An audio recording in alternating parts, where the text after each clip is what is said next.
transmitiendo desde Cuba, territorio libre en América. Tune into a state broadcaster in Cuba and you hear one story. A story about unity, sacrifice and revolution. Las voces que forman parte de la historia y el presente de nuestra revolución socialista.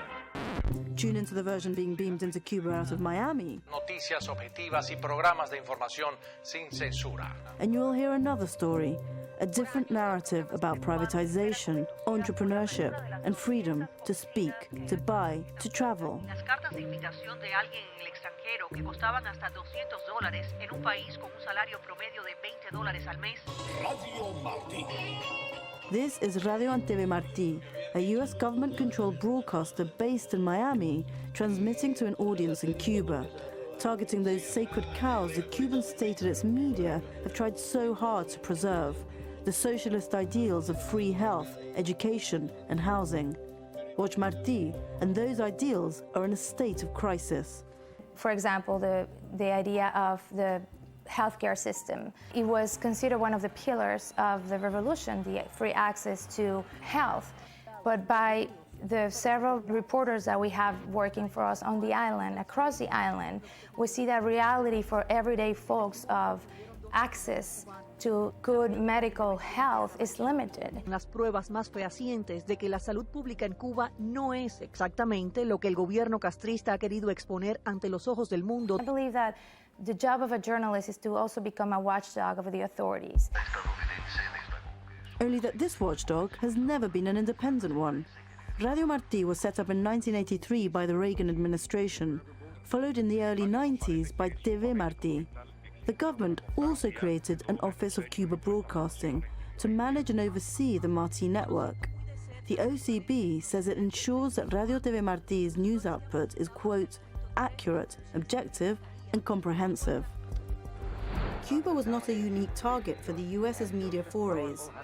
In the Cold War era, media was a key propaganda tool in the fight against communism. This station daily pierces the Iron Curtain with the truth.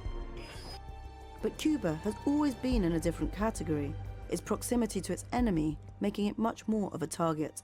The mission is clearly stated. It is a government broadcaster, and so its job, its duty, its responsibility is to broadcast the government policy in Cuba. We're about Article 19 of the Universal Declaration of Human Rights, which is about the right of people to have information, to decide their future, right? It's not to overthrow the Castro regime, it's none of that. It's about the free flow of information. Imagine if Cuba suddenly had enough money to waste and started producing programs that they would try to put into the United States to influence the American public. Would that be allowed? This is propaganda. It's a government trying to undo your government. If you were to ask me, has any of this worked? The only thing that has worked is upsetting the Cuban government. That's it. That's all they've accomplished. For the past 30 years, Marti has broadcast a concentrated version of a narrative that's dominated the US news space on Cuba, a pro-embargo, anti-Castro line. But things are changing, and as US-Cuban relations warm, a new news narrative is emerging, featuring buzzwords like détente, rapprochement, dialogue. The question is whether Marti is going to reflect those shifts or risk becoming a relic of the past. Picking up on that, President Raúl Castro called for the closure of the channel as a condition for normalizing relations with the US. He's not alone. It costs $27 million a year, and many in the US Congress see it as a waste of public money. Recently, the White House proposed to make Radio and TV Marti into a separate independent body, in other words, to reduce federal funding. They say the proposal is economic, an attempt to modernize the broadcaster, and unrelated to the US-Cuban political thaw. We simply propose that we strike the funding for TV Marti, a program that doesn't work. This is a totally different place than years back. We are an outlet where the people in Cuba rely to obtain their news and information. Our journalists here have created relationships with the people of Cuba over 20 years, 30 years. This is not the outlet that people used to report on, and it's just a totally different place. It's a waste of taxpayers' money.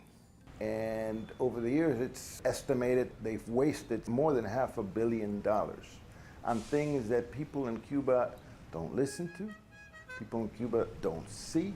The experts say, if it reaches people in Cuba, it's about a 1% reach. That's because the Cuban government has been jamming the signal since the word go. To get around that blockade, the station has grown more inventive. Radio Marti is trying to break into Cuba via El Paquete Semanal, the weekly package, a unique, semi-legal way around not having the internet. External hard drives passed from person to person, containing TV shows, films, and a few news programs. It arrives in Cuba once a week. Nobody knows exactly where it comes from or who has the original version, but it's huge. While Radio Marti had been sort of historically, let's say, having problems with the audience, I think TV Marti may be getting more and more foothold because of the other new means of delivering the information. I think that we're very important in this process of transition, and we have to remember that Cuba has been under one rule for more than 50 years, under one party, and this process of normalizing the diplomatic relations will take time. And until there is free access to information, I think that this institution is perhaps now more important than ever. Defiant words, but they fail to take into account the winds of change blowing from Washington through Florida and across the Caribbean Sea to La Habana. Radio Marti's days and broadcasts look numbered. Having been born of ideology, it could well die a death from diplomacy. More voices on the download now. Our viewers on Radio and TV Marti beaming into Cuba from Miami. Radio Marti tuvo una importancia trascendental en la sensación de libertad que quería tener el cubano. Creo que es más importante, sobre todo en los 90, cuando había una situación económica terrible. Ahora bien, con los nuevos tiempos, la tecnología ha ido sustituyendo completamente lo que es la radio en Cuba y sobre todo Radio Marti. Las personas incluso dejaron de prestarle mucha atención debido a falta de credibilidad en algunos casos. Se sabía que se estaba haciendo política, no necesariamente periodismo. The US funded media and the Cuban state-run media need to acknowledge the variety of points of views that citizens have currently in Cuba. The blogosphere and digital publications have opened spaces for critical debate, questioning the official version, pushing the boundaries of what can be publicly discussed, and even forcing the state-run media to acknowledge problems and to give an answer. The problem is that those spaces are still very fragmented. They are unable to create an open public debate.